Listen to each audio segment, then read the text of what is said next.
Look up. That's all it takes to feel it. The sheer weight of history pressing down on you, not as a burden, but as a whisper from the past. Those soaring arches, those delicate stone tracery windows, those spires that seemed to pierce the heavens themselves, they weren't just built. They were dreamed into existence by hands that knew no cranes, no computers, no concrete. How?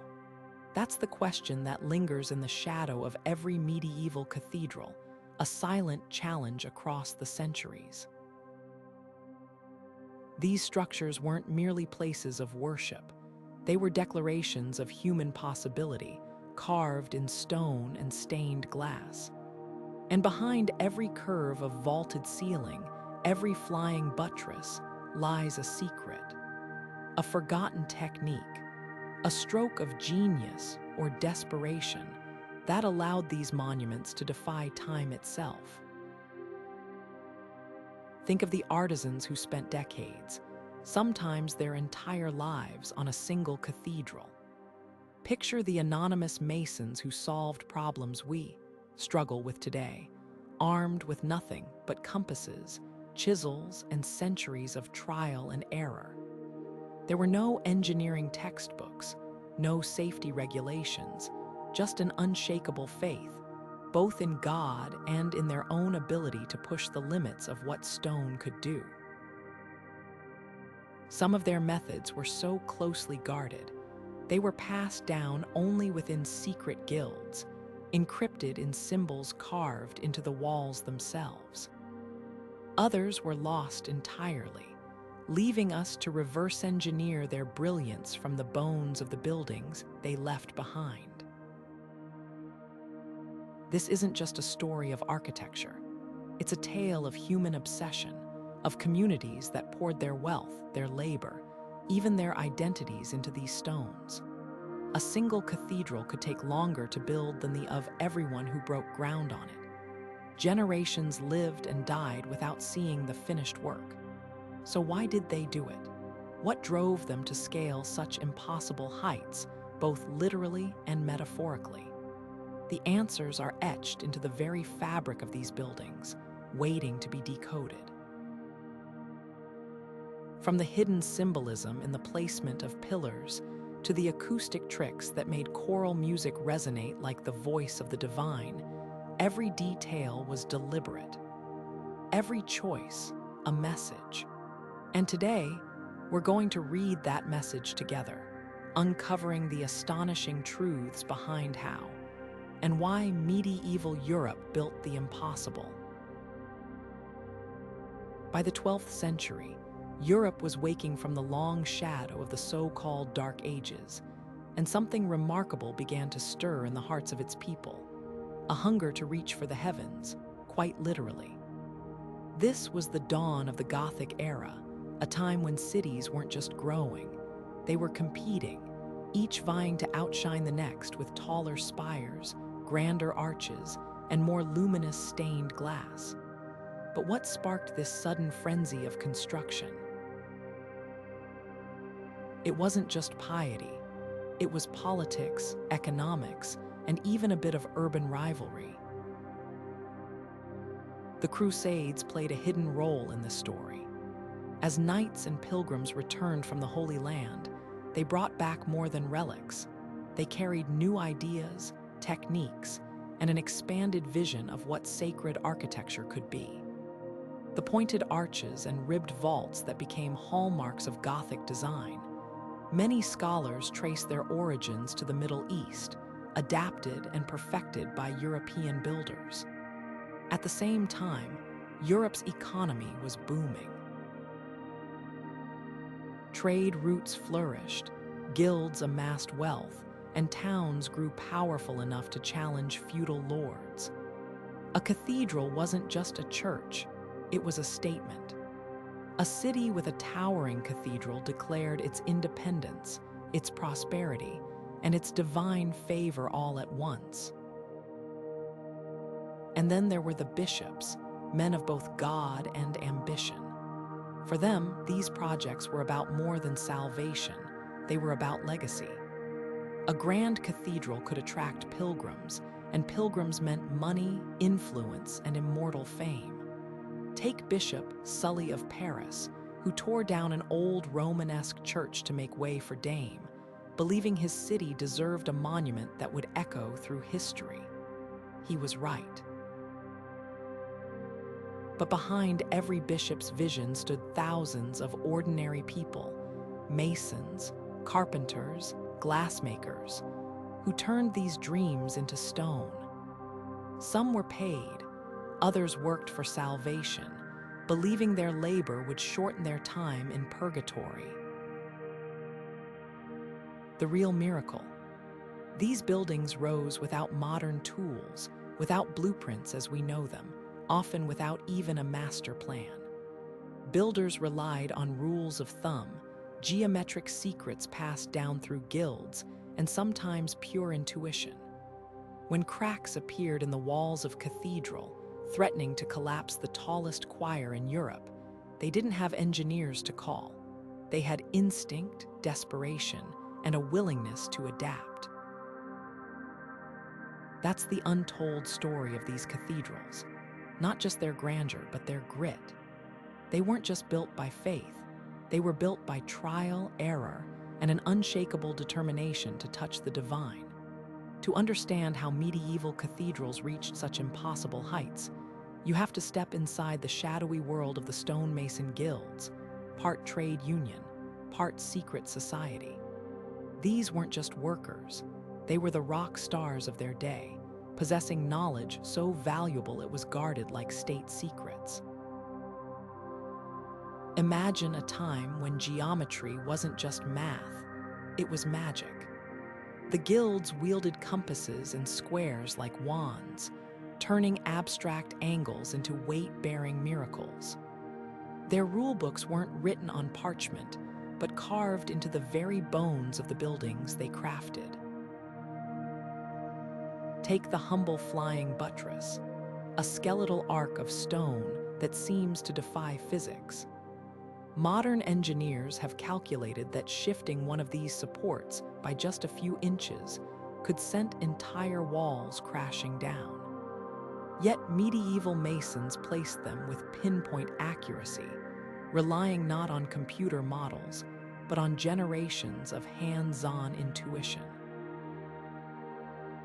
Some historians believe they used tricks like hanging plumb lines from wooden scaffolds to visualize weight distribution, or tracing geometric patterns in sand to plan vaults. These methods were so effective that when modern builders tried reconstructing Gothic techniques at Castle in France, they found the medieval way often worked better than modern approximations. But the guilds didn't just build, they encoded. Walk through any great cathedral and you'll spot strange markings, looping Masonic symbols, cryptic numbers, even whimsical carvings of green men hidden among the saints. Some were practical, like the banker's marks used to tally a mason's pay by the stone. Others held deeper meaning. The five-pointed star found in Chartres Cathedral's labyrinth wasn't just decoration. It was a geometric key to the golden ratio, a proportional secret that gave the building its uncanny harmony. The most astonishing part, much of this knowledge was never written down. Guild apprentices learned through years of silent observation, their masters demonstrating techniques with hands rather than words. When the Black Death wiped out entire guilds in the 14th century, irreplaceable tricks vanished overnight. That's why certain details, like how masons at Lincoln Cathedral stabilized collapsing towers by adding bizarre zigzagging arches, remain mysteries. We can see their solutions, but the reasoning behind them died with the craftsmen. Perhaps that's the real magic of these cathedrals.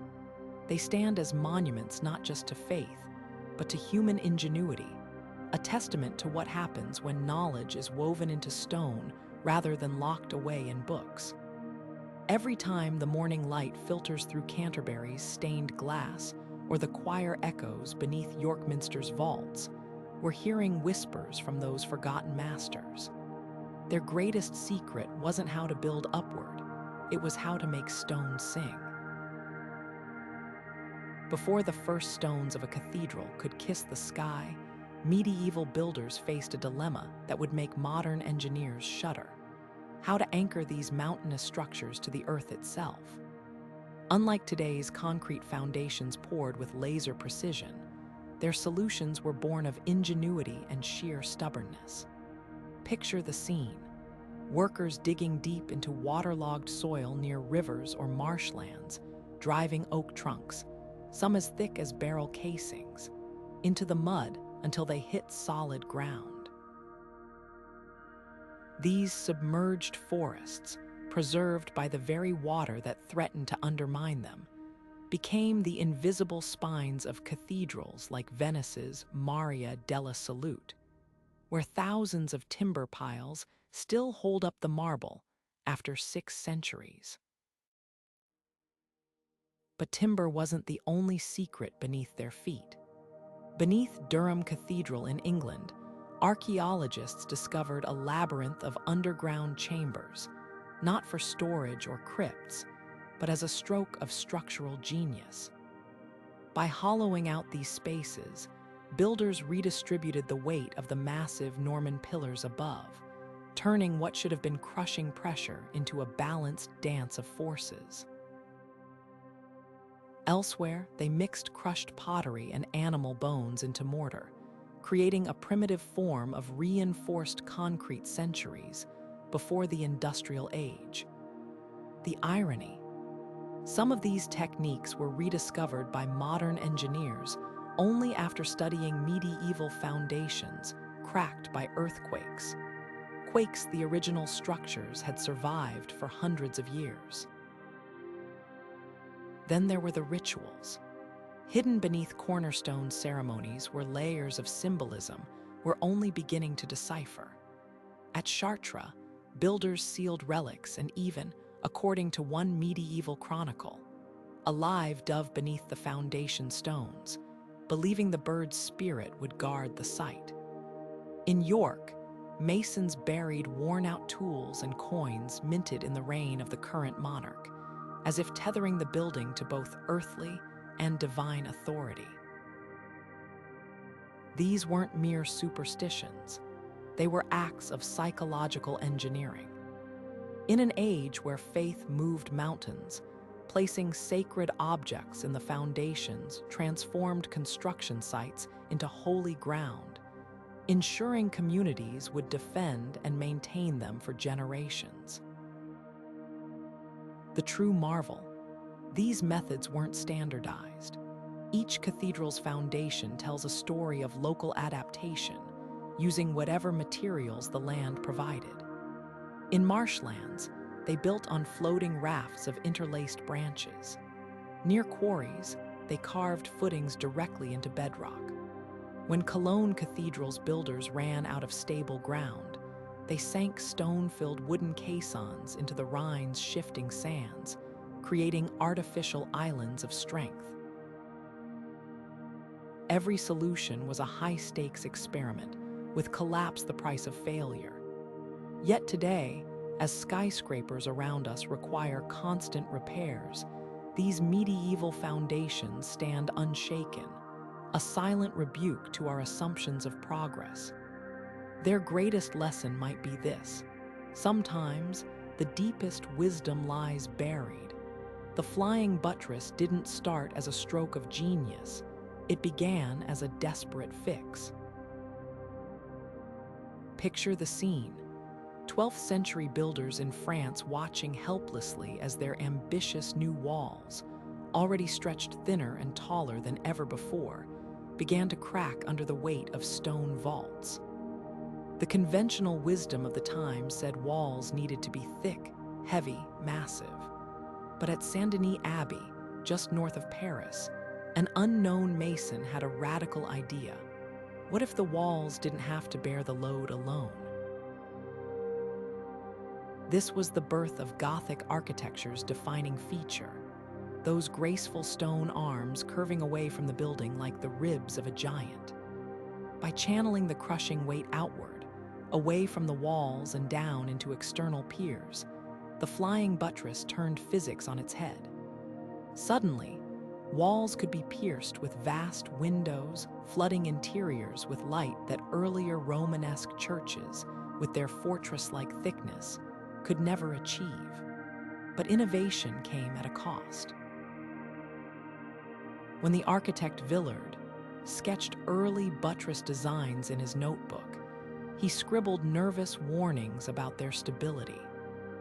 At Bourges Cathedral, builders had to add second and even third layers of buttresses as the structure grew taller, stacking them like a stone safety net. The real breakthrough wasn't just the buttress itself, but what it enabled spiritually. Medieval theologians saw light as divine, a literal embodiment of God's presence. With walls no longer bearing structural burdens, stained glass could transform churches into jeweled lanterns. Chartres Cathedral's famous windows, with their deep blues and reds glowing like celestial fires, owe their existence to those daring external supports. And here's the twist: the buttresses themselves became art. At Rheims, sculpted angels perch on the flying arcs, turning engineering into theology, stone made to look weightless, as if heaven itself upheld the building. Yet the greatest testament to their ingenuity lies in what we've lost. When Renaissance architects dismissed Gothic style as barbaric and stripped buttresses from buildings like Florence Cathedral, the consequences were swift. Cracks spiderwebbed across the dome, forcing later engineers to reinstate hidden supports. Centuries later, when restored Dame, he discovered medieval masons had left secret adjustment spaces in the buttress joints, room for the building to settle and shift without collapsing. Our modern skyscrapers, with their steel skeletons, are direct descendants of this medieval innovation. The flying buttress didn't just hold up cathedrals, it lifted architecture into a new age. High above the cobblestone streets, where the wind howled like the very gargoyles being carved, medieval scaffolders performed a dance with death daily. Unlike today's steel beam towers bolted into place, their scaffolds were organic structures, woven from green timber lashed together with hemp rope, rising and twisting like ivy around stone. At Canterbury Cathedral, records show workers climbed 200 feet on ramps so narrow they could barely balance their tools, let alone the blocks of limestone they hauled upward. The secret: these weren't static structures but living systems, rebuilt and adapted as the walls grew taller. Masons added new levels by hoisting fresh timber up through the gaps in the existing framework, a technique still used in traditional Japanese temple construction today. The real danger wasn't just height, it was movement. Green wood flexed and settled, ropes stretched when damp, and entire sections could shift alarmingly in strong winds. At Strasbourg Cathedral, a sudden storm in 1284 sent a section of scaffolding crashing through the newly built choir vault, setting construction back by years. Yet workers had tricks to stabilize their aerial workplaces. Some embedded the scaffold's vertical poles directly into the rising walls, leaving telltale holes now filled with later masonry. Others used counterweighted platforms suspended from above, an early form of bosun's chair that let artisans dangle precariously while carving delicate tracery. The most skilled could judge wood's strength by its smell, rejecting timber that rang hollow when struck. And then there were the fires. When a cathedral neared completion, Townspeople often gathered to watch the ceremonial burning of the scaffolding, a spectacle equal parts practical and symbolic. The flames consumed thousands of pounds of valuable timber, but this wasn't waste. It was a calculated risk. Removing heavy wooden supports manually could disturb freshly set stones, while controlled burns left behind a protective layer of char that actually strengthened the lower walls against moisture. At Chartres, the scorch marks from this ritual are still visible on some buttresses, hidden beneath later whitewash. But these fires also held deeper meaning. The rising smoke carried prayers heavenward, and the ashes were collected as holy relics, believed to hold protective powers. What's most astonishing is what's missing: surviving plans. Not a single medieval scaffolding diagram exists today. Modern engineers reconstructing these systems at sites like Vienna's discovered why. The designs lived entirely in the builder's muscle memory. Each knot, each angled brace followed oral traditions so precise that when a master scaffolder placed his foot on a new beam, his team knew instantly whether to lash it horizontally or diagonally. This ephemeral knowledge vanished as completely as the scaffolds themselves, leaving only ghostly impressions in the stone where poles once rested. The true marvel is that these wooden skeletons held up workers. It's that they held up history. Step inside any great medieval cathedral, and you're not just entering a building. You're walking through a three-dimensional Bible. The floor plan itself was the first sermon preached too, a silent lesson in theology carved into the very ground beneath their feet. That cross-shaped layout we take for granted.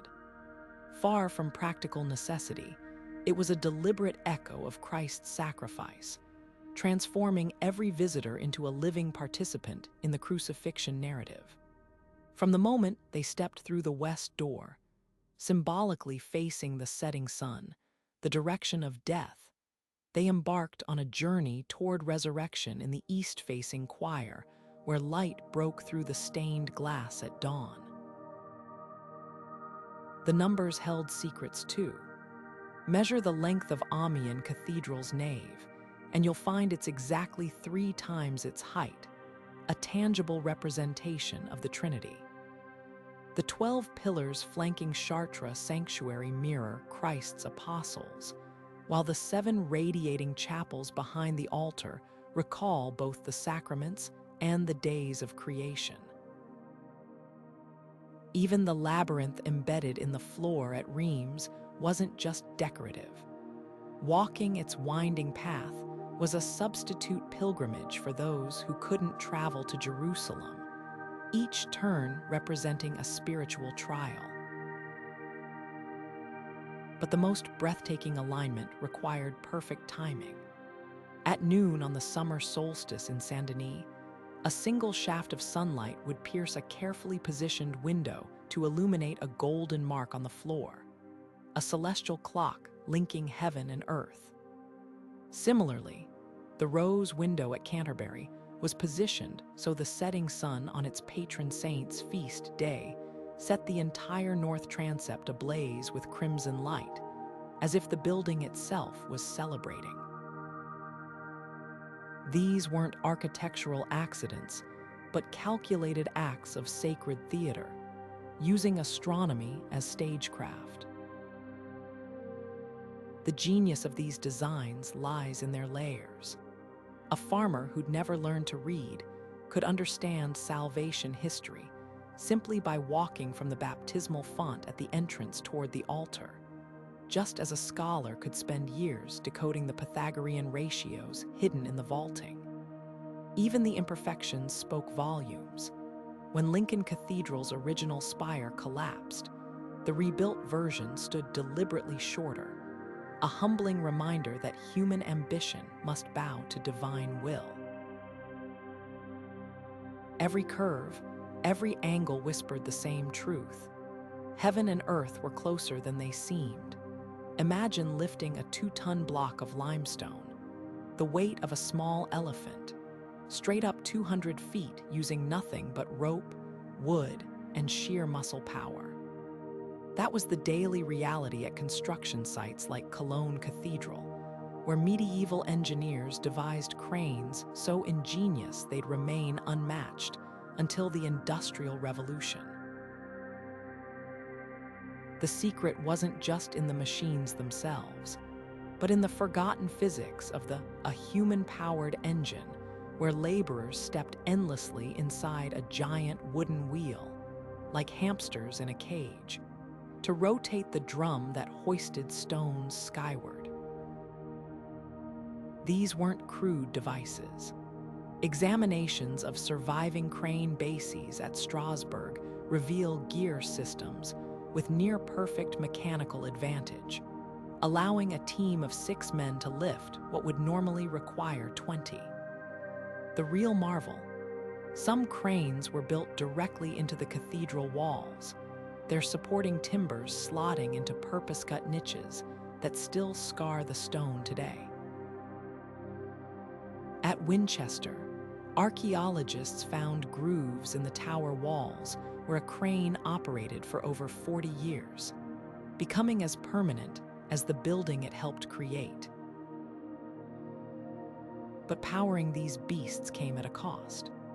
Guild records from Milan detail grueling shifts, 4 hours climbing inside the wheel, often in darkness, with only a leather harness to prevent a fatal misstep. The worst accidents made history. In 1284, a frayed ropette sent a half-carved pinnacle crashing through 3 floors of scaffolding, killing 17 workers and halting construction for a generation. Yet even tragedy spurred innovation. After a similar disaster at Ulm, German craftsmen developed the first known safety brake, a ratchet system that prevented runaway loads, a concept still used in modern elevators. The guilds guarding these technologies operated like medieval Silicon Valley. Their crane designs were proprietary secrets, passed down through initiations where apprentices had to demonstrate knot-tying skills blindfolded. Some incorporated symbolic elements. The 3-part pulley system at Chartres mirrored the Trinity, while the 8-spoked wheels at Canterbury represented resurrection, their full rotation mimicking the sun's journey. When Renaissance architects abandoned these Gothic methods as primitive, many techniques vanished. Only now are engineers realizing their sophistication. Recreations show medieval cranes could place stones with precision rivaling modern hydraulics, all without a single bolt or nail. Perhaps the most poignant legacy lies in the wear marks left behind. On the preserved at Poland, centuries of footsteps have eroded the oak into undulating waves, a physical record of countless unnamed workers whose sweat literally shaped history. Their cranes didn't just lift stone, they elevated human ambition, proving that even in an age before steam or steel, ingenuity could touch the sky. The secrets of medieval stained glass begin in the dirt, specifically in the muddy riverbanks of Saxony, where miners dug for the sands to melt into crystal. But not just any sand would do. Glassmakers sought out deposits rich in silica, free from iron impurities that would tinge their creations with unwanted green. The best came from Fontainebleau, transported at enormous cost along trade routes guarded as fiercely as military secrets. Once gathered, this raw material underwent a transformation so alchemical it bordered on magic. Mixed with potash made from burned beechwood, chosen for its low mineral content, and melted in clay crucibles, the mixture became a molten sea capable of capturing light itself. Color was where the true sorcery began. That legendary cobalt blue flooding's windows. It came from small-tite ore smuggled from Hungary, ground into powder so fine, a single ounce could tint an entire batch.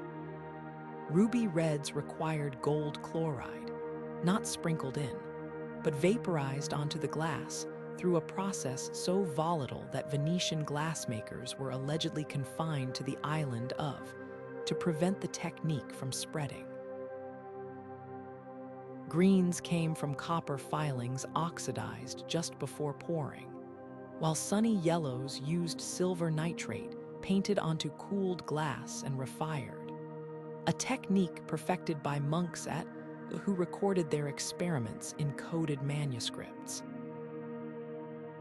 The politics behind these materials read like a spy novel. When Chartres Cathedral needed glass for its famous blue virgin window, the local bishop struck a deal with Jewish merchants in Troyes, despite church prohibitions, to secure Syrian manganese for purple hues. In Cologne, guild records show glassmakers bribing river pilots to divert shipments of Bohemian quartz away from rival workshops. The colors weren't just beautiful, they were power. Kings commissioned windows with their heraldic colors as permanent propaganda, while abbeys used rare pigments to signify their connections to Rome. But the real genius lay in installation. Medieval glaziers didn't merely fit glass into lead frames, they choreographed sunlight. At Bourgs, the western windows contain subtly thicker glass at the bottom to withstand centuries of wind, while the eastern ones taper upward to maximize dawn's golden glow. Canterbury's craftsmen angled certain red panels to catch late afternoon light, creating the illusion of burning embers during Vespers. And the entire upper chapel becomes a kaleidoscope when the sun hits at 23 degrees, the exact angle it reaches on Louis IX's feast day. Modern scientists still puzzle over some effects. The Lycurgus cup phenomenon, where certain medieval glass appears to change color when backlit, was achieved through nanoparticles of gold and silver, a technique predating nanotechnology by 800 years. Even more mystifying are the windows that grow brighter with age, their colors intensifying as sunlight slowly rearranges the molecular structure of the glass. These weren't just windows, they were living canvases, designed to outlast their creators and speak in hues we're only beginning to understand. Building a cathedral wasn't just an act of faith, it was a financial tightrope walk over an abyss of debt. Take the case of Lincoln Cathedral, where records show the bishop mortgaged the entire diocese's income for 10 years just to keep the masons employed. But where did these astronomical sums, equivalent to hundreds of millions today, actually come from? The answer reveals a shadow economy, as intricate as the cathedral vaults themselves. Pilgrims were the lifeblood of cathedral finances. When Canterbury's Archbishop Thomas Becket was martyred, the flood of visitors to his shrine generated so much revenue that within 50 years, the cathedral could afford to rebuild its entire eastern end in the latest Gothic style. Donation boxes weren't mere receptacles, they were masterpieces of psychological design. Chartres' Saint's Well featured a funnel-shaped opening that made coins clatter dramatically as they fell, encouraging competitive giving among pilgrims. The real, though, was indulgences, certificates promising reduced time in purgatory in exchange for donations. Cologne Cathedral's records show these spiritual IOUs funded entire stained glass windows, with wealthier patrons paying extra to have their family crests worked into the designs. But not all funding was so pious. Jewish moneylenders, often the only source of large-scale credit in medieval Europe, played a crucial though controversial role. Bishop of Lincoln borrowed heavily from Aaron of York, England's wealthiest Jewish financier, using future cathedral revenues as collateral. These transactions were recorded in triplicate on specially treated parchment to prevent forgery, with one copy stored in cathedral archives, a system so secure modern banks still study it. The irony: many cathedrals later hosted anti-Jewish pogroms, their very walls funded by the communities they persecuted. Then there were the hidden taxes. At York Minster, every barrel of wine entering the city paid a cathedral penny, while in Siena, the municipal bank diverted a percentage of all foreign exchange transactions. Some bishops got creative. Durham's leader claimed a monopoly on all salmon caught in the River Ware, selling the fish to finance vaulting. The most brazen scheme unfolded at St. Peter's in Rome, where the sale of fake relics became so rampant that one contemporary chronicler complained the city contained enough wood from the true cross to build a navy. The true financial miracle wasn't raising the initial funds, but sustaining construction across generations. At Strasbourg, when money ran short, citizens were encouraged to buy individual stones, their names carved into blocks before placement. Milan's cathedral kept going through war and plague by selling burial rights in its crypts to wealthy families, their coats of arms permanently displayed as payment. These weren't just buildings rising stone by stone. They were economic ecosystems where faith, commerce, and survival intertwined. The lasting testament to their financial ingenuity. The fact that so many cathedrals outlasted the kingdoms that built them, their ledgers telling a story more durable than empires. The stone walls of Chartres Cathedral hold more than prayers. They contain an entire cosmos. Look closely at the famous labyrinth embedded in its floor, and you might notice something peculiar. The 11 concentric circles don't just form a winding path for pilgrims. They mirror the exact dimensions of the full moon's path across the night sky in the year 1200. This wasn't decorative whimsy. It was celestial mathematics carved into limestone. Medieval builders didn't merely construct cathedrals. They encoded the heavens themselves into every arch and aisle, blending astronomy and theology so seamlessly that modern scholars are still unraveling their secrets. Step into Saint-Denis Abbey at noon on the summer solstice, and you'll witness a spectacle planned 7 centuries ago.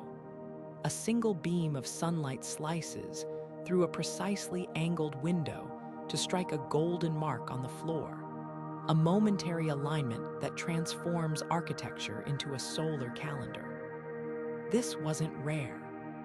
From Durham to Palermo, cathedrals functioned as colossal astronomical instruments.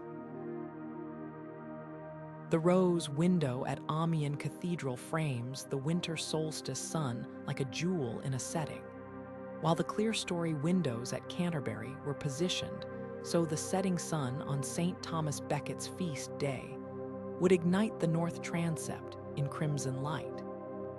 These effects required calculations so precise that modern architects using laser levels struggle to replicate them. But why go to such lengths? For medieval thinkers, the answer was simple. The universe was God's first cathedral. By aligning their buildings with celestial events, they weren't just observing nature, they were participating in its divine order. The zodiac cycles carved into Reims cathedrals or the lunar phase diagrams hidden in Exeter's vaulting weren't pagan holdovers, but theological statements. Even the seemingly random placement of gargoyles served a purpose. Many cluster at angles where they'd cast dramatic shadows during equinoxes, turning the building's exterior into a sundial visible across entire towns. The real stroke of genius lay in how these astronomical features manipulated perception. At Bourg's Cathedral, the winter solstice light passes through blue glass at such a low angle that the entire nave seems to fill with underwater radiance, creating the illusion of walking through celestial waters.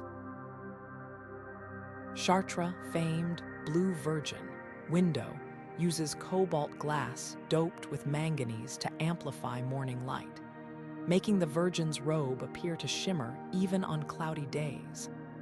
A feat materials scientists now attribute to nanoparticle impurities medieval glaziers couldn't possibly have understood. Perhaps most astonishing are the errors that weren't errors at all. When the sun at Cathedral misses its famed solstice marker by a few inches, it's not a miscalculation. It's a deliberate correction for the Julian calendar's drift over centuries. Builders anticipated how time itself would warp their alignments.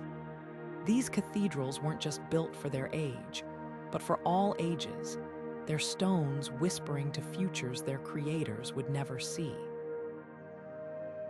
In an era before telescopes, these soaring vaults became humanity's first observatories, proving faith and science weren't opposites, but partners in the greatest quest of all, to touch the infinite. Behind every named master mason in cathedral records stand legions of invisible hands, calloused fingers gripping chisels, backs bent under baskets of mortar, arms weaving molten lead into delicate window skeletons. The stones of Chartres whisper names like one of the few women recorded in building accounts, paid for her work as a plasterer in 1252. But she was far from alone. From the limestone quarries of Caen to the forests supplying endless timber, women and peasants formed the silent engine driving these architectural miracles, their contributions systematically minimized by chroniclers who deemed them unworthy of memory. Take the lead cames holding stained glass together, those thin strips of metal forming the window's skeletal lines. Guild records from York reveal teams of women specialized in weaving these delicate matrices, their fingers deftly bending hot lead around glass pieces in patterns mimicking lace. The work was deadly. Lead poisoning from constant handling left skeletal remains near cathedral sites with telltale greenish bone discoloration. Yet their craft was so essential that some workshops employed generations of the same families.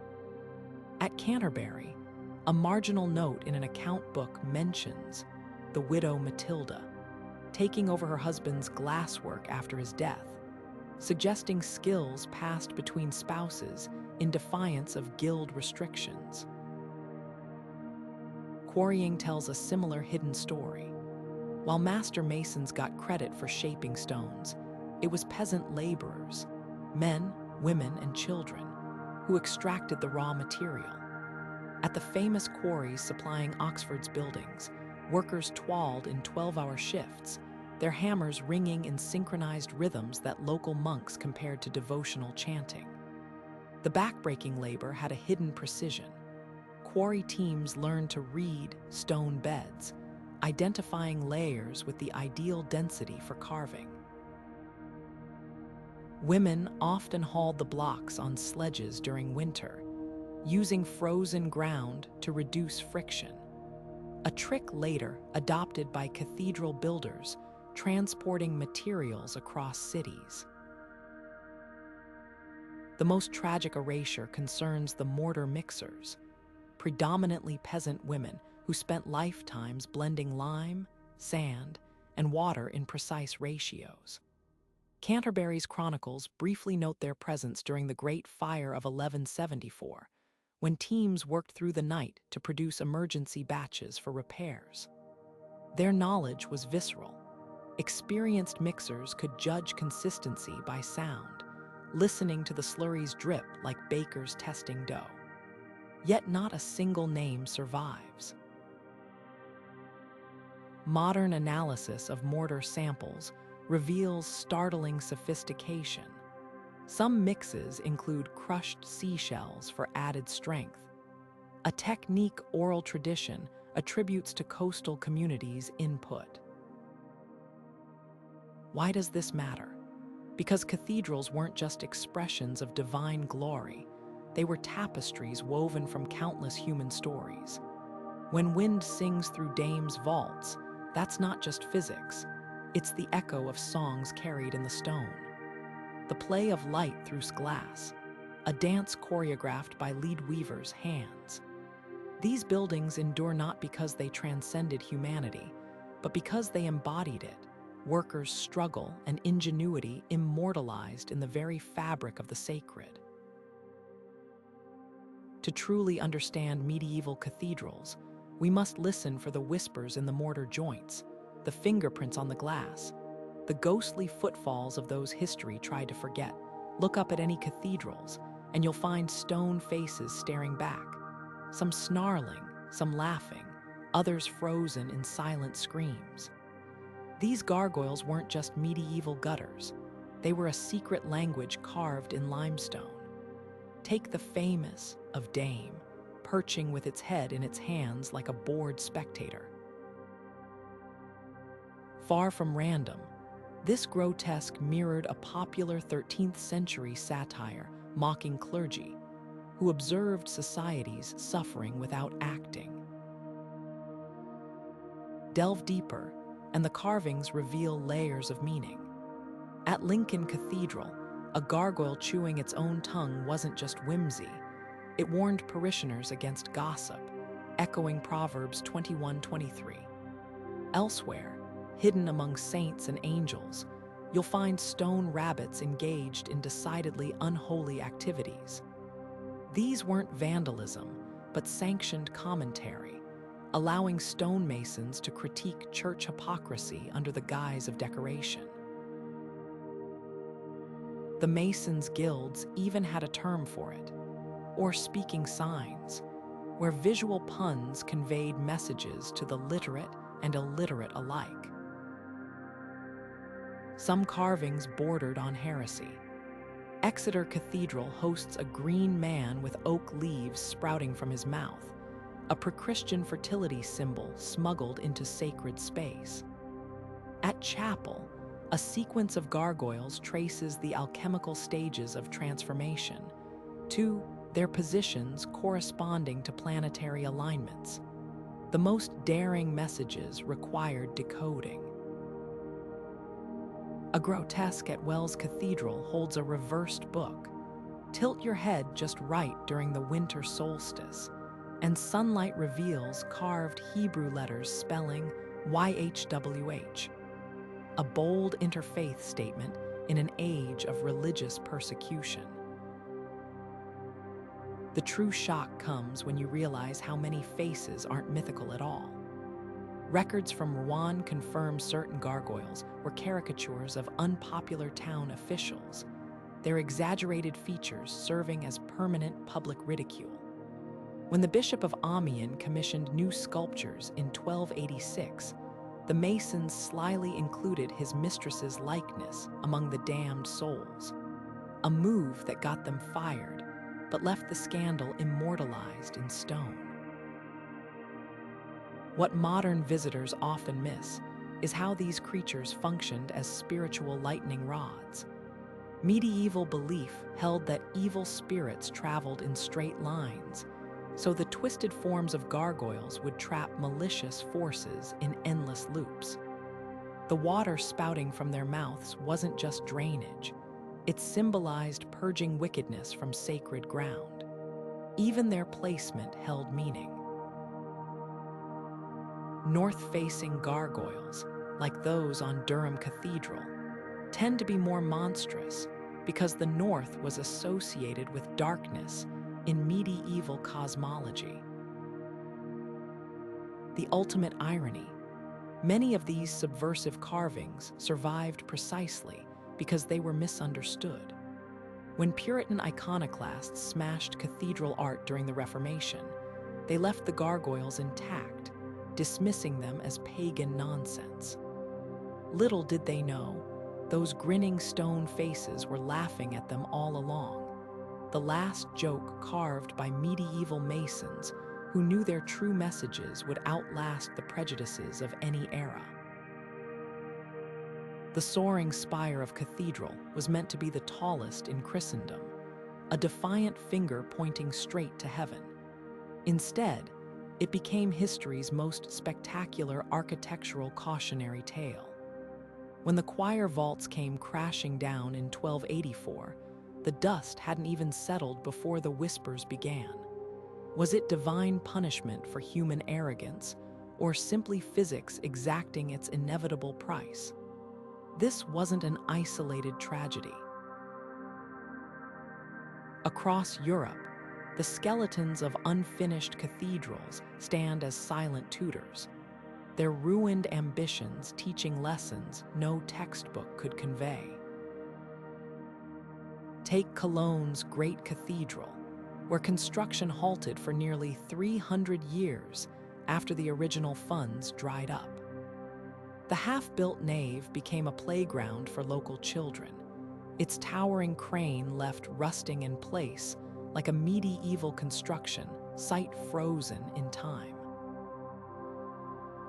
Yet this abandonment birthed an unexpected blessing. When work finally resumed in the 19th century, builders discovered the original limestone had hardened to near indestructibility over centuries of exposure, creating a foundation far stronger than fresh-cut stone.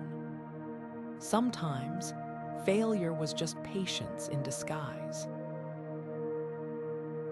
Then there's Cathedral in southern France, its monumental choir standing isolated like a stone island amid the city. The nave was never built, not because of collapse or poverty, but because the townspeople revolted. They refused to demolish their city walls to make room for the bishop's vanity project. The result: a cathedral permanently stuck in architectural limbo, its truncated form a testament to the tension between spiritual ambition and earthly practicality. The myths clinging to these ruins are often more revealing than the buildings themselves. At Cathedral in Spain, locals swore the missing tower wasn't due to lack of funds, but because the devil himself kept knocking it down each night. In Prague, the unfinished facade of St. Cathedral spawned legends that the master mason had fled with the plans, leaving behind coded messages in the stonework. These stories weren't mere superstition. They were coping mechanisms for communities that had invested generations of labor and hope into projects that would never be completed. Perhaps the most poignant lesson comes from St. John the Unfinished Inns, where construction stopped mid-arch in 1529 during the Reformation.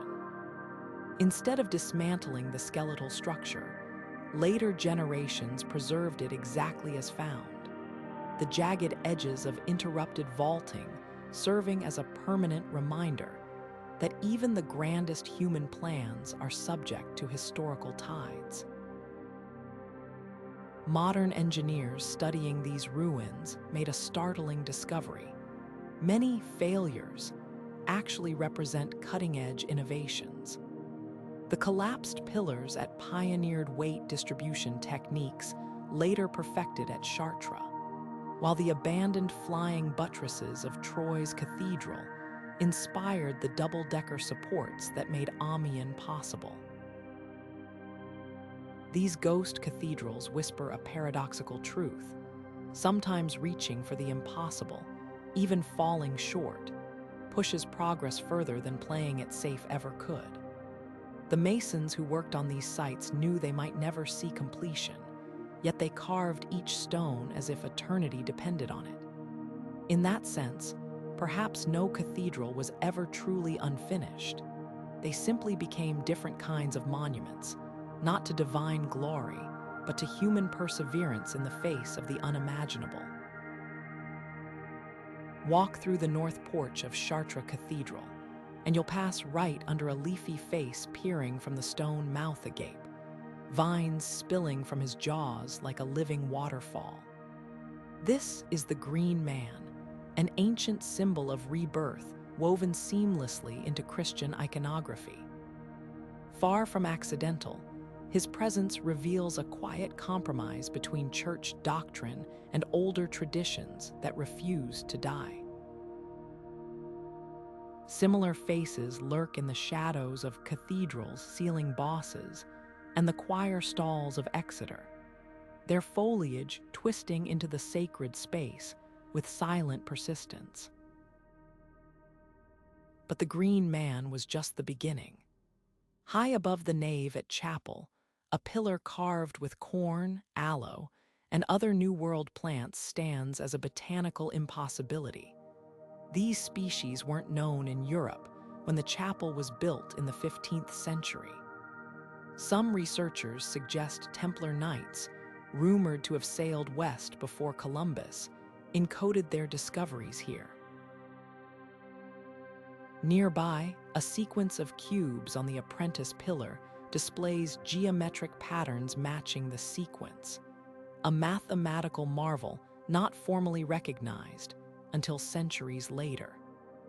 Were these just decorative choices, or deliberate breadcrumbs left by a secretive brotherhood? The most tantalizing clues emerge when sunlight hits at oblique angles. At Santiago, a pilgrim kneeling before St. James's statue casts a shadow that perfectly aligns with a hidden Maltese cross on the floor, a symbol associated with the knights. In Lincoln Cathedral, a seemingly random collection of stars in a stained glass window forms the constellation Draco when viewed from a specific pew, possibly marking an initiation spot for medieval astronomers. Even the famed labyrinth at Amiens holds a secret. Walk its path while reciting certain psalms, and the turns correspond to chants used by Cathar heretics in southern France. Why risk embedding such dangerous imagery? Partly because stone remembers what parchment burns. When church authorities purged Cathar texts or suppressed Templar traditions, Masons may have preserved fragments in the one medium they knew would endure. But there's a deeper layer. Medieval artisans often straddled multiple worlds. The same mason who carved saints by day might whisper old folk charms over his tools at night. In an age when heresy meant execution, cathedrals became safe deposit boxes for forbidden knowledge, their meanings legible only to those who knew where to look. The ultimate irony: many of these symbols survived precisely because they were misunderstood. Puritan reformers during the Reformation smashed obvious idolatry like statues of saints, but left geometric patterns and foliage untouched, dismissing them as mere decoration. Today, as scholars shine new light on these shadows, the stones are finally telling their long-guarded stories, not as challenges to faith, but as testaments to humanity's endless dance between tradition and transcendence. History remembers kings and bishops, but the master builders who conjured cathedrals from stone often slipped through the cracks of time. Or did they? Take Villard, the rare exception whose sketchbook survived. His pages reveal not just architectural plans, but whimsical lions, mechanical angels, and even the first known design for a perpetual motion machine. Yet for every Villard, there are 100 unnamed geniuses. The reason isn't accidental. medieval guilds operated like intellectual fortresses, their techniques guarded so fiercely that some masons took oath-bound secrets to their graves. Consider the cryptic signature left by the builder of Strasbourg Cathedral. High in the triforium, a stone figure holds a scroll inscribed Master, but no last name, no dates, no other records. Was this humility or deliberate obscurity? The truth may lie in the guild's initiation rites. At Lincoln, apprentices underwent a ritual where they traced sacred geometry blindfolded, proving their worth not through words, but through the silent language of compass and square. This culture of secrecy wasn't just about job security. It transformed cathedrals into living puzzles. The labyrinth at Reims, destroyed during the French Revolution, allegedly contained coded messages about its builders in its path. Then there are the tantalizing connections to the Freemasons.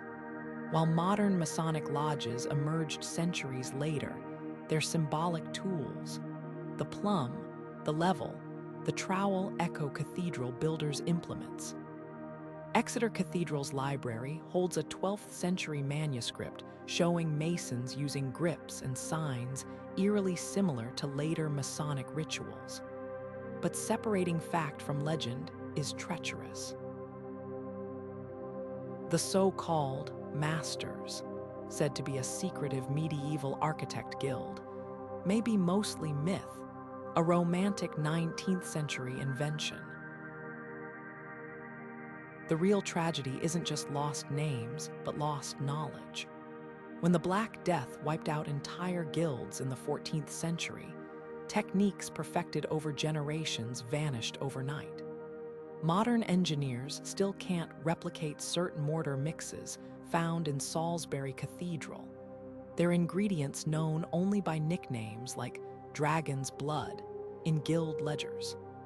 Some masters did leave clues in plain sight.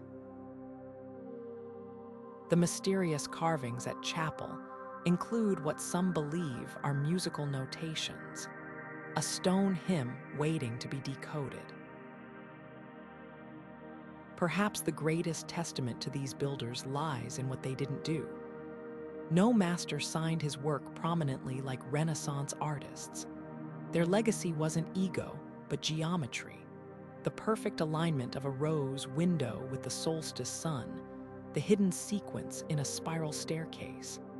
They understood immortality wasn't found in a name carved in stone, but in stone carved so perfectly it would outlast names altogether.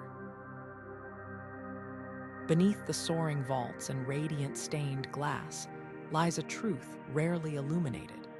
Cathedral construction was as deadly as it was divine. The same heights that inspired awe became killing grounds for workers who missed a step. The same lead that created luminous windows slowly poisoned the hands that shaped them. Guild records from Canterbury tell of William the Mason, who plunged 80 feet when a scaffold rope snapped in 1245, his body buried beneath the very transept he helped raise. His story wasn't unique. Excavations near Strasbourg's foundations revealed mass graves filled with skeletons bearing telltale injuries, crushed pelvises from toppled stones, spinal fractures from falls, even the distinctive green-tinged bones of glaziers, whose bodies absorbed toxic metals with every molten pore. The dangers weren't just accidental, they were systemic. Imagine hauling a 2-ton block up a swaying wooden crane, knowing the hemp ropes frayed a little more each day. At York Minster, an entire team of laborers drowned when their makeshift barge, overloaded with limestone, sank in the Ouse River. Even safe tasks proved lethal, mixing mortar-exposed workers to quicklime burns, while carving details sent silica dust deep into lungs, a slow suffocation masked as craftsmanship. The real scandal. many deaths went unrecorded unless they delayed construction. A marginal note in accounts coldly notes the replacement cost for a crane operator killed in 1284, 2 shillings for a new worker, but never his name. Yet some risks were calculated. Glassmakers, mostly women, knew lead vapors caused tremors and madness, but the cathedral's luminous blues demanded cobalt and manganese, metals that seeped into their skin with every polished pane. In Chartres archives, a scribe casually mentions the shaking sickness among glaziers as if describing the weather. Modern forensics tell a grimmer tale. Soil tests near medieval workshop sites show lead concentrations 20 times higher than safe levels, explaining why these artisans rarely lived past 30. The irony: many workers never saw their creations finished. A single cathedral could span generations, meaning the mason who laid the cornerstone might rest beneath its walls long before the spire touched the sky. At Lincoln, archaeologists found a skeleton still clutching his trowel in the cathedral's foundation, likely a ritual burial honoring a master builder, but perhaps also a stark reminder of construction's human toll. These weren't just accidents. They were sacrifices woven into the fabric of faith. When the choir vaults at Cathedral miraculously held despite their impossible span, contemporaries called it divine intervention. No one mentioned the unnamed carpenters who braced the structure with green oak, knowing the wood would shrink and tighten the joints over time, a death-defying gamble disguised as piety. Today, as we trace our fingers along the cool stones of these monuments, we're touching more than history. We're touching the silent prayers of those who built heaven on earth, one perilous stone at a time. The stone floors of Santiago still bear the grooves of millions of pilgrim feet, not just worn smooth, but deliberately channeled. This was no accident of devotion. It was architectural foresight. Medieval builders didn't just accommodate pilgrims. They choreographed their movements with the precision of stage directors. Hidden beneath the grandeur of these sacred spaces lay an intricate network of solutions for a very earthly problem: how to move thousands of weary, desperate travelers through holy sites without chaos. Take the ambulatory, that curved walkway behind the high altar found in cathedrals from Chartres to Canterbury. Far from mere aesthetic flourish, it served as a spiritual conveyor belt. Pilgrims would enter from the north transept, shuffle past relics displayed in radiating chapels, each positioned so queues never crossed, then exit via the south aisle, all without interrupting daily mass at Santiago. The system reached its zenith with the Portico of Glory, where 1,200 pilgrims per hour could file past St. James's relics thanks to staggered viewing platforms and one-way stone staircases carved at just the right incline to prevent bottlenecks. But the real genius lay in what visitors didn't see. Beneath Canterbury Cathedral, archaeologists uncovered a subterranean corridor linking the martyr's shrine directly to the nearby hostel. This wasn't just convenience, it was crowd control. After days or months of travel, pilgrims often arrived feverish with devotion. By funneling them underground past relic displays and holy water fonts before they reached the main church, architects prevented stampedes. Similar systems appear at where numbered stone markers in the crypt, still visible today, guided groups in shifts, medieval timed entry tickets carved in limestone. The economics of pilgrimage shaped cathedrals just as profoundly as theology. Norwich Cathedral's unusually wide nave accommodated market stalls selling pilgrim badges, while Ent's staircase was designed with broad, shallow steps, so mounted riders could ascend directly to the chapel for a fee. Some innovations bordered on macabre practicality. Durham Cathedral, Galilee Porch, featured a sloping floor draining to a hidden channel, allowing the blood of penitents who crawled the length of the nave to be discreetly washed away before the next group arrived. Perhaps the most touching adaptations were for pilgrims' basic needs. At the abbey's south wall contains a row of strangely angled windows, not for light, but for ventilation. Beneath them ran a heated channel where soaked cloaks could dry overnight. Rochester Cathedral's triforium-level hides narrow chambers now believed to be emergency shelters for storm-stranded travelers, complete with primitive sanitation channels. These weren't just buildings. They were medieval service stations for the soul, where every arch and alcove whispered, "You are welcome here."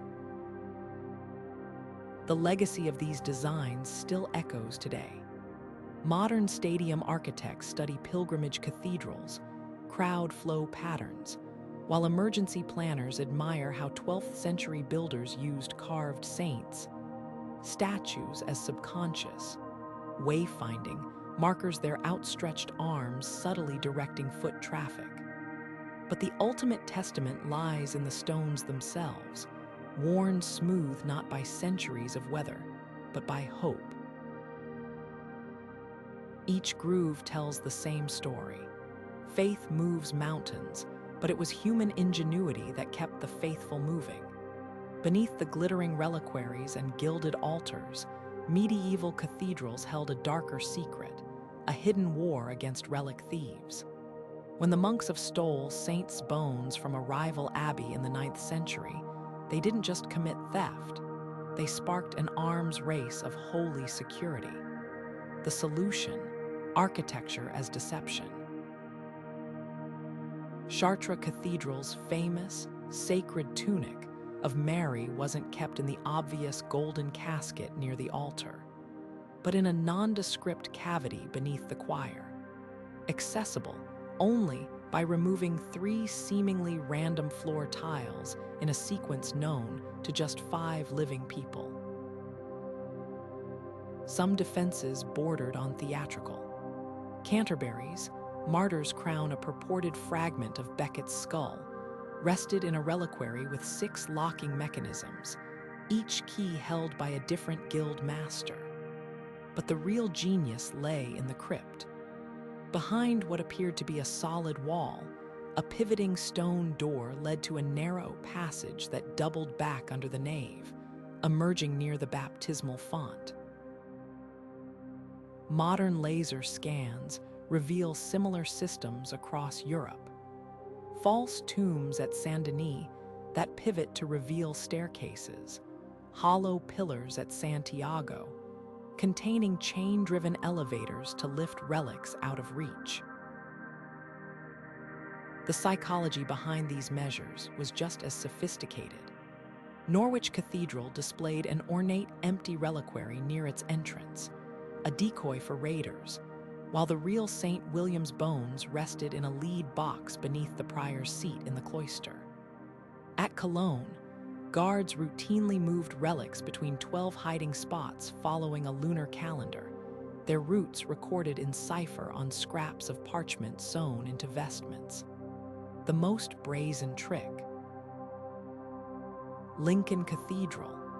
Judas window, a stained glass panel depicting the betrayer apostle. When sunlight hit it at noon on certain feast days, the shadow pointed to the current relic hiding place, which changed annually.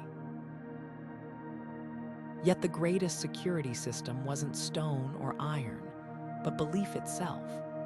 Pilgrims arriving at were shown a crypt grate where they were told God would strike dead any thief who entered. Few noticed the grate's bars were spaced just wide enough for a child to slip through, the real guardians being the orphan pickpockets trained to patrol the tunnels beneath. This delicate balance of myth and mechanics sustained the pilgrimage economy for centuries. After all, what good was a stolen relic if no one believed it was real? The cathedral's true brilliance lay in making authenticity inseparable from architecture itself. Step into the choir of Canterbury Cathedral during evensong, and you'll feel it before you hear it. A tingling sensation as the first notes rise, not just reaching your ears, but vibrating through your ribs. This wasn't some happy accident of architecture. Medieval builders crafted these spaces like giant musical instruments, tuning stone and space to create acoustics so precise, modern sound engineers still struggle to replicate them. The secret lies in proportions you can't see but feel in your bones. Take the golden ratio, that mystical mathematical relationship found in seashells and sunflowers. At Salisbury Cathedral, the distance from floor to ceiling versus the width of the nave follows this exact proportion, creating standing waves that amplify certain frequencies. Sing a middle C here, and the note doesn't just echo, it blooms, lingering for an astonishing 8 seconds before fading. Builders achieved this without oscilloscopes or decibel meters, using only ropes marked with sacred knots and tuning forks made from the very stones they. Materials played their part too. The limestone in York Minster's walls isn't uniform. It alternates between porous and dense blocks in a deliberate pattern that scatters high notes while allowing bass tones to rumble through like distant thunder. Modern laser scans reveal what medieval masons knew by instinct. The rough-hewn surfaces behind decorative panels act as natural diffusers, breaking up sound waves to prevent the muddiness you'd get in a smooth-walled concert hall. Even the lead in stained glass windows serves an acoustic purpose. Its density stops high frequencies from escaping, creating that shimmering halo effect around choir voices. Now consider the shapes hidden in plain sight. Those vaulted ceilings aren't just pretty. Their parabolic curves focus sound like satellite dishes. At St. London, whispers from the gallery travel 130 feet across the dome's whispering gallery, a trick Wren borrowed from medieval prototypes. More startling are the sound mirrors found in French cathedrals, concave niches near altars that project a priest's voice with uncanny clarity. Some, like at Mans, even have precise angles that bounce specific syllables to different parts of the congregation, creating the illusion the building itself is speaking. The true test came during the Black Death. With congregations decimated, why did builders continue perfecting acoustics? The answer lies in the rising polyphony of the 14th century, complex harmonies that required cathedrals to become resonance chambers for the divine. At Avignon, the papal choir's experiments in six-part counterpoint directly influenced the rib spacing in nearby cathedrals' vaults. This was architecture not just responding to music, but evolving with it, a dialogue across art forms that reached its zenith in places like King's College Chapel, where the fan vaulting looks like frozen musical notation. Today's audio engineers have discovered something humbling. The much-touted reverberation time formula used in modern halls. Medieval builders had their own version, encoded in guild manuscripts using wine cask measurements. A cathedral's ideal echo, they believed, should last. as long as it takes to recite 3 paternosters about 7 seconds, almost exactly what acoustic scientists now recommend for choral music. Even more remarkably, some chapels adjust this dynamically. Their carved sound cubes absorb more echo when crowds are present, automatically balancing the acoustics. Perhaps the most poignant acoustic trick is one we can no longer hear. Before the Reformation, many English cathedrals had Lenten walls, temporary partitions that created a smaller, drier acoustic for Lenten plain chant. When these were torn down during Henry VII's reforms, the sudden boom of the full space made Protestant choral singing swell with what called God's newfound voice. The buildings had been speaking all along. We just needed new ears to listen. The mortar holding up Dame's walls looks seamless to the naked eye, but hidden within its creamy texture lies a secret. 6 distinct layers of repairs spanning 8 centuries, each blended so perfectly even modern conservators struggle to spot the joins. This was the silent art of cathedral maintenance, where generations of caretakers became masters of architectural camouflage. At Lincoln Cathedral, a ledger from 1423 records the purchase of 3 barrels of cheese, alongside lime and sand, an odd ingredient until modern scientists discovered the cheese's proteins created a slow-curing mortar that matched the original's flexibility. Similar tricks appear across Europe. Canterbury's restorers used crushed Roman pottery from local ruins to replicate the pinkish hue of Norman-era grout, while York's masons secretly mixed into their mixtures to mimic the iron-rich patches in ancient stonework. The real challenge wasn't just matching materials, but replicating medieval mindsets. When cathedrals' choir vaults cracked in the 16th century, the repair crew, lacking original plans, studied the way pigeons perched on the ribs for clues about weight distribution. Their solution: adding nearly invisible iron staples shaped like birds' feet, a stroke of biomimicry 300 years before the term existed. At Chartres, restorers deciphering faded mason marks realized the original builders deliberately alternated soft and hard stones in vaulting, not for decoration, but as a medieval shock absorption system. Subsequent repairs maintained this pattern so faithfully that only ultraviolet light reveals the newer blocks. Weathering posed its own puzzles. Centuries of rain had eroded Durham cathedrals into what looked like random grooves, until a sharp-eyed conservator noticed the patterns matched medieval sheep-grazing routes below. The damage was actually acid erosion from centuries of urine runoff, leading to a brilliant fix. New stone was pre-treated with yogurt cultures to encourage lichen growth that would age uniformly. Similarly, when black crusts marred Strasbourg sculptures, restorers didn't scrub them away. They discovered the soot layers protected underlying details better than modern cleaners. Their compromise: using bread dough to gently lift grime without harming the original surfaces. War damage demanded even cleverer solutions. After the English Civil War shattered Worcester Cathedral's windows, glaziers secretly gathered fragments from noble families, wine cellars, where they'd been hidden from Puritan iconoclasts, and pieced them back together like a divine jigsaw.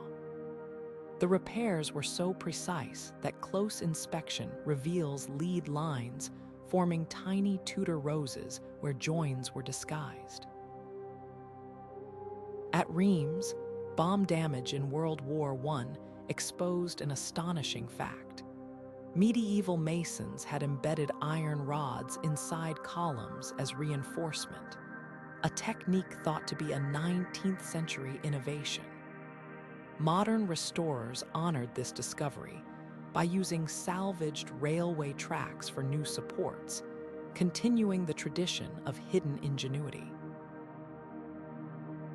The ultimate test came with aging stained glass. Traditional methods involved removing panels for cleaning, until conservators at Canterbury noticed this caused more cracks than dirt ever did. Their breakthrough: developing ultrafine bamboo needles to painstakingly clear centuries of grime in, a single square inch taking 3 days. Similarly, the famed rose window at Saint-Denis survives thanks to an 11th century trick. Each glass piece was slightly thicker at the bottom, so as leading weakened over time, the weight distribution kept panels intact. Modern laser scans show later restorers maintained this gradient to micrometer precision, proving true preservation means honoring not just how medieval cathedrals looked, but how they thought. Perhaps the most moving repairs are the invisible ones. At Salisbury Cathedral, a single 13th century column leans 3 feet off true, not from poor engineering, but because medieval masons anticipated the waterlogged ground shift. Every subsequent generation has carefully maintained this error, understanding it wasn't a mistake, but a dialogue between stone and earth. Similarly, when Cologne's flying buttresses needed reinforcement, engineers didn't hide steel beams behind stone facades. They forged them in shapes matching the original iron cramps found inside medieval masonry, continuing a conversation across 8 centuries. These buildings don't just stand through time, they converse with it, whispering repair secrets from one generation of caretakers to the next. Legends whisper that the master mason of Cologne Cathedral vanished mid-construction, leaving behind only scorch marks and a set of impossibly perfect blueprints, signed not with his name, but with a cloven. This wasn't an isolated tale. From the Devil's Bridge at Saint to the demon-carved gargoyles of Freiburg Minster, Europe's cathedrals are riddled with stories of infernal bargains. But why would communities attribute God's houses to Satan's handiwork? The answer lies in the terrifying scale of these projects, where human ambition brushed against the supernatural. Take the bizarre saga of Rouen Cathedral, Butter Tower. Local lore claims its spire was only completed after peasants sold their souls for the right to eat butter during Lent, a deal brokered by a mysterious stranger in red. Historians trace this myth to real financial records, showing the archbishop indeed granted butter dispensations in exchange for construction donations. The devil here wasn't a metaphysical tempter, but a personification of the church's own controversial fundraising tactics. Similarly, the famed Devil's Bible of Prague, a massive medieval manuscript, was said to have been penned overnight by a monk possessed, yet carbon dating proves it took decades. These stories served as moral fables about cutting corners, whether spiritually or structurally. The Cologne legend reveals deeper anxieties. According to the tale, the cathedral's original architect despaired when his models kept collapsing, until a stranger offered flawless plans in exchange for the first living soul to enter the finished church. The mason agreed, only to trick the devil by herding a rooster inside first. This fable mirrors real crises in Gothic engineering. When Cologne's choir vaults repeatedly failed, builders did indeed seek advice from Strasbourg's masons, whose revolutionary techniques might have seemed diabolically advanced to outsiders. The devil in these stories often represents forbidden knowledge, perhaps Islamic geometry from Moorish Spain or pagan measurements preserved by secret guilds. Some devilish details had startling factual roots.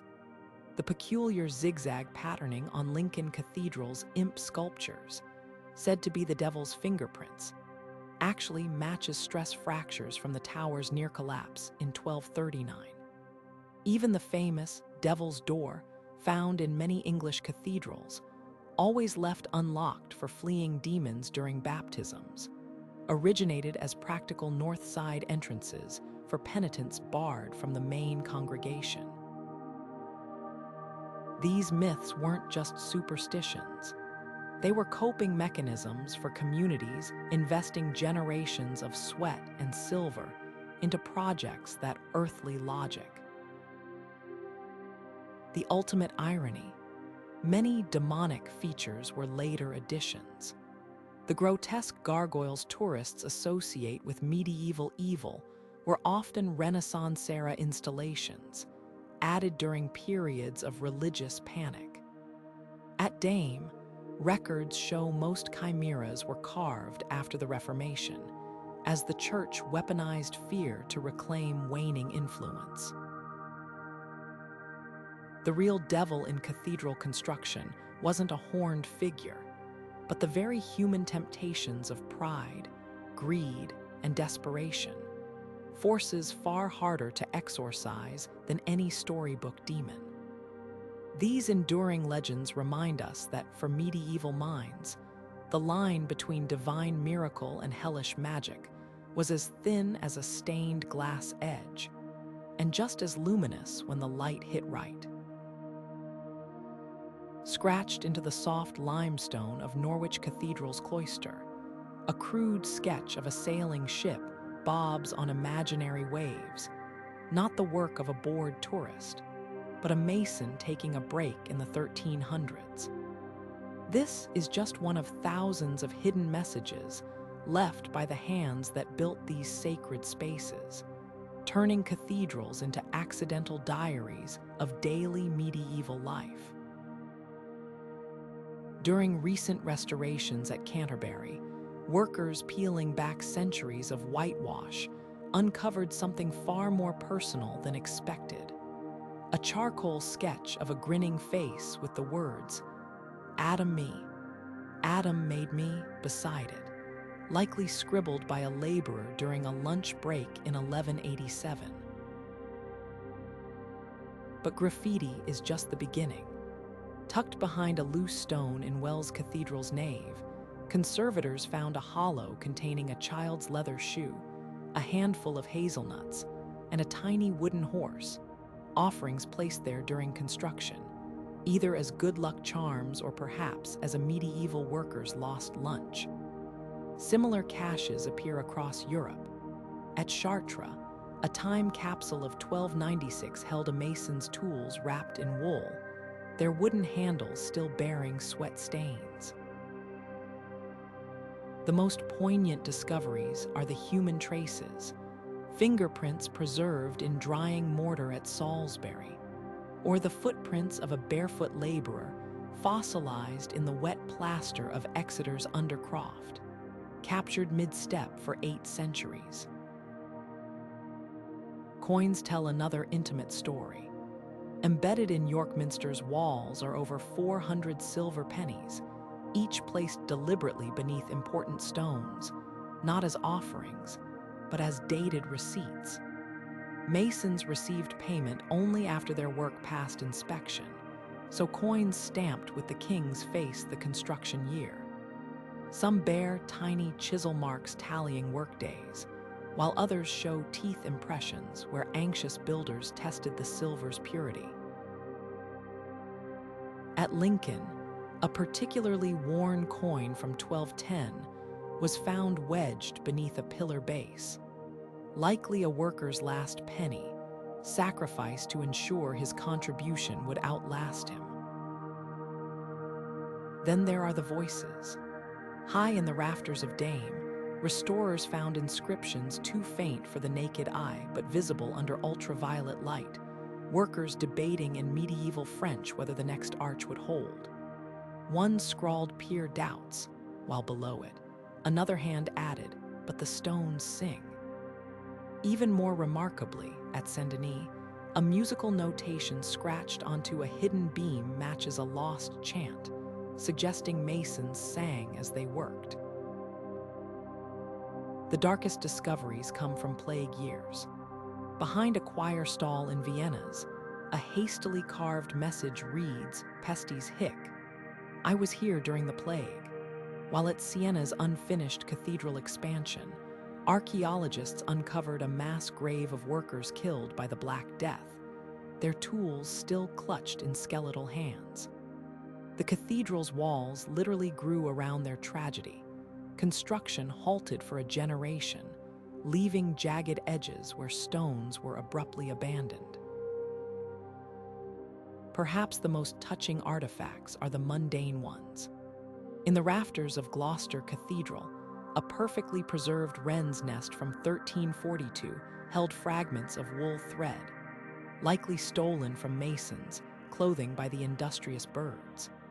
At Durham, the hollow keystone of an arch concealed a single hazelnut shell, split neatly in half as if from a shared snack. These aren't just historical curiosities, they're frozen moments of ordinary lives intersecting with the extraordinary. Every time a restorer's light reveals another hidden scratch, another fingerprint in the mortar, the past breathes again, not as grand history, but as human whispers across time. The stone walls of Dame still breathe secrets. When the 2019 fire tore through its attic, it exposed more than charred beams. It revealed a forgotten world of medieval engineering. Laser scans conducted during restoration showed something astonishing. The original builders had secretly reinforced the 12th century structure with iron cramps, long before historians believed such techniques existed. These weren't just random metal bars. They formed precise geometric patterns, like a hidden skeleton beneath the limestone skin. The discovery sent shockwaves through architectural circles, forcing textbooks to rewrite the timeline of Gothic innovation by nearly 2 centuries.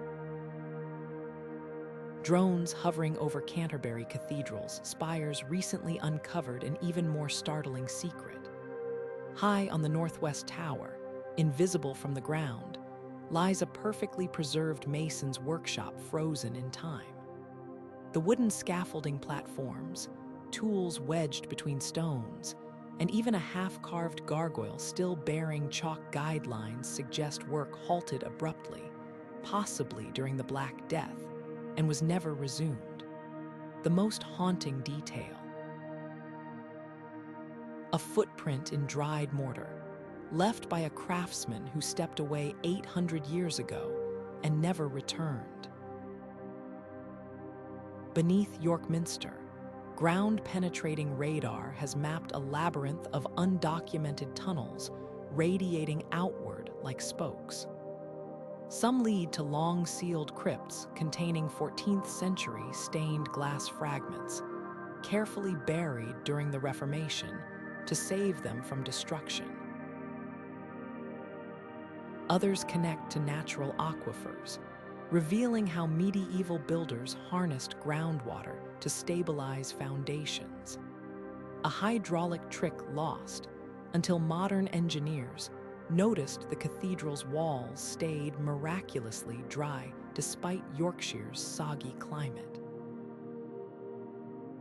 The real game changer has been multispectral imaging. At Chartres, this technology peeled back centuries of grime to expose ghostly frescoes beneath the whitewash, not religious scenes, but detailed construction diagrams. One shows workers using a massive crane to position the rose window, while another depicts the exact ratio of sand to lime in the original mortar. These weren't just artwork. They were a master class in cathedral building, hidden in plain sight by reformist clerics who considered such practical knowledge too worldly for sacred space. Perhaps the most poignant modern discovery came from a humble oak beam in Salisbury's spire.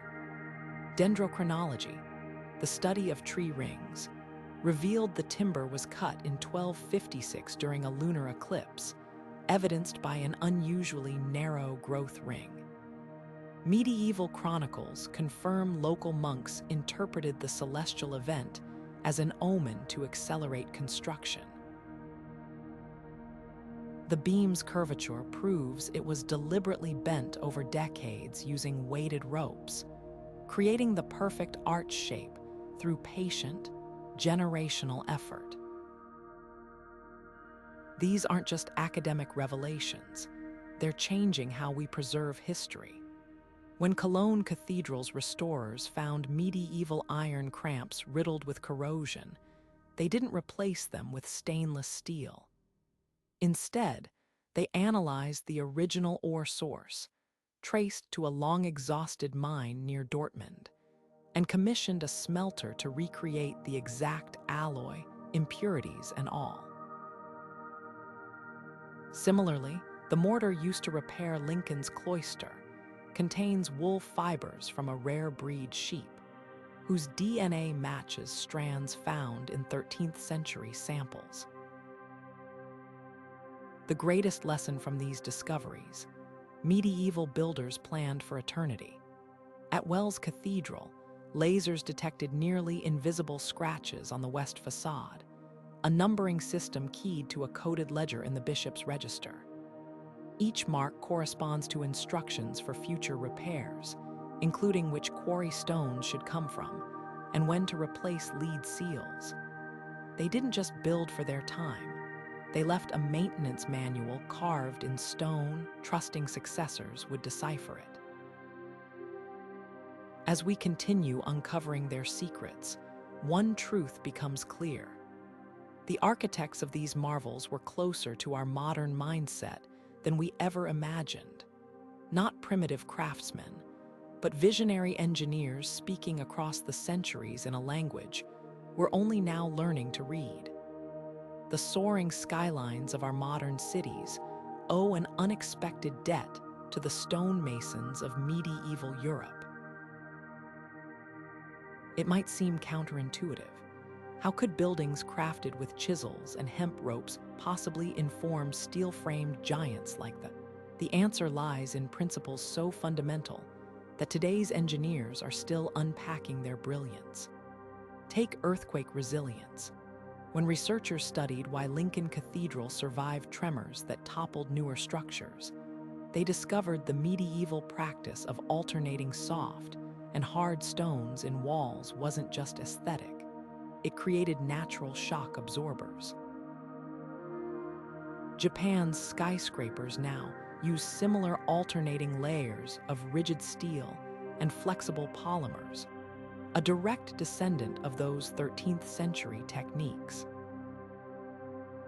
Material science has uncovered even more surprises. The mortar in Salisbury Cathedral's spire contains horsehair, long dismissed as primitive filler, until modern tests revealed the keratin fiber's slow crack propagation, just like carbon fiber in modern composites. Similarly, the famous pink hue of Canterbury's limestone comes from iron oxide nanoparticles that actually strengthen the stone through a process similar to tempering steel. These weren't happy accidents. Guild records show masons deliberately selected iron-rich limestone for critical load-bearing elements. Today, researchers at MIT are replicating these nanostructures to develop self-reinforcing concrete. Perhaps the most startling medieval innovation was passive climate control. Chartres Cathedral's labyrinth isn't just a spiritual tool. Its undulating grooves channel airflow to create natural air conditioning. Cool air enters through crypt vents, gets filtered through the labyrinth's narrow channels and rises through strategically placed triforium openings. The system maintains perfect humidity for preserving delicate tapestries and manuscripts without mechanical intervention. Dubai's Museum of the Future uses this exact principle in its ventilation shafts, proving 8th century physics can outperform 21st century HVAC systems in energy efficiency. The real game changer has been medieval load distribution.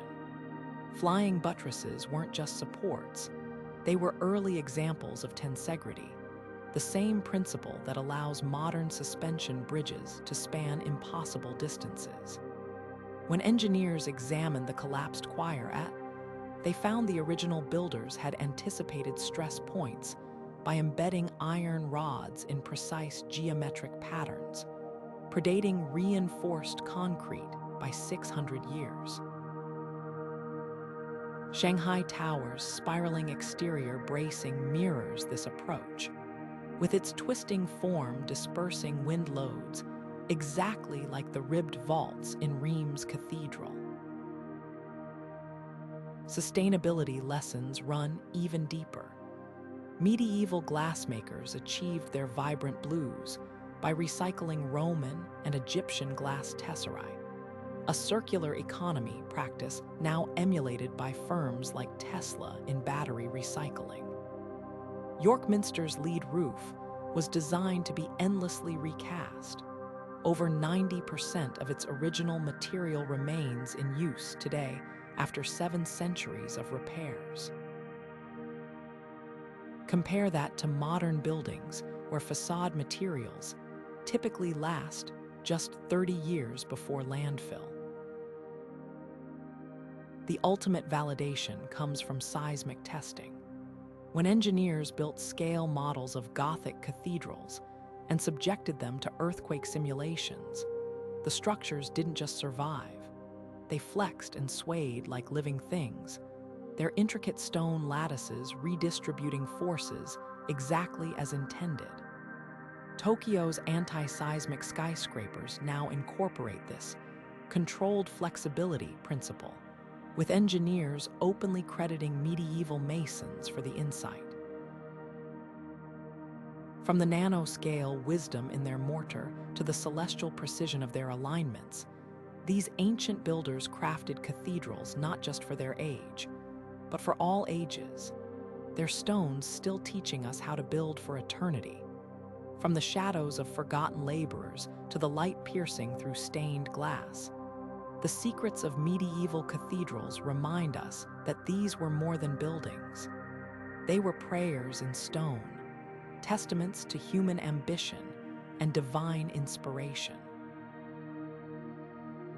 Imagine standing in Chartres Cathedral as the summer solstice sun ignites a single blue pane, or tracing your fingers over the hidden mason's marks in Canterbury's crypt. Each detail, a breadcrumb left by minds that refuse to be limited by their time. These structures weren't just constructed, they were encoded with layers of meaning, from the celestial mathematics in their alignments to the whispered rebellions in their gargoyles' grimaces. Consider the paradox at their core. Cathedrals were both deeply personal and magnificently communal. A single artisan might spend a lifetime carving one capital, knowing he'd never see the finished spire. Yet his work would join a chorus of thousands across generations. The peasant who hauled stones for Lincoln's towers couldn't read Latin psalms, but he could read the language of light streaming through windows that told biblical stories in color and shadow. These buildings democratized the divine, offering salvation not just through scripture, but through sweat and geometry. The real magic lies in their unfinished conversations. When modern engineers study collapsed choir or Cologne's centuries-long construction hiatus, they aren't examining failures. They're reading a dialogue between ambition and humility. Each crack and repair tells us something profound about resilience. The same medieval minds that dared to build vaults taller than any in Rome also knew when to step back, when to adapt, when to let the stones teach them. So the next time you pass a cathedral, whether it's Dame or your local parish church, pause. Look closer. That weathered gargoyle, it's likely warding off evil spirits with a hidden smile. That uneven floor, it's not poor craftsmanship, but a record of 800 years of pilgrims' footsteps. Even the silence holds meaning, acoustic perfection tuned for chants that haven't echoed there for centuries. These buildings are palimpsests, their stories waiting in the mortar joints and lead seams for anyone willing to listen. Which secret resonated with you? Was it the astronomical precision hidden in plain sight, or the untold sacrifices of the nameless workers? Perhaps it's the way these stone giants still teach modern engineers about sustainability and seismic resilience. Drop your favorite revelation in the comments. We're endlessly fascinated by how these medieval marvels continue to surprise us. And if you've enjoyed this journey through vaulted ceilings and shadowy crypts, you'll love our next adventure into the lost sciences of monastic alchemists. Until then, keep looking upward, because history's greatest lessons are often etched in stone just above our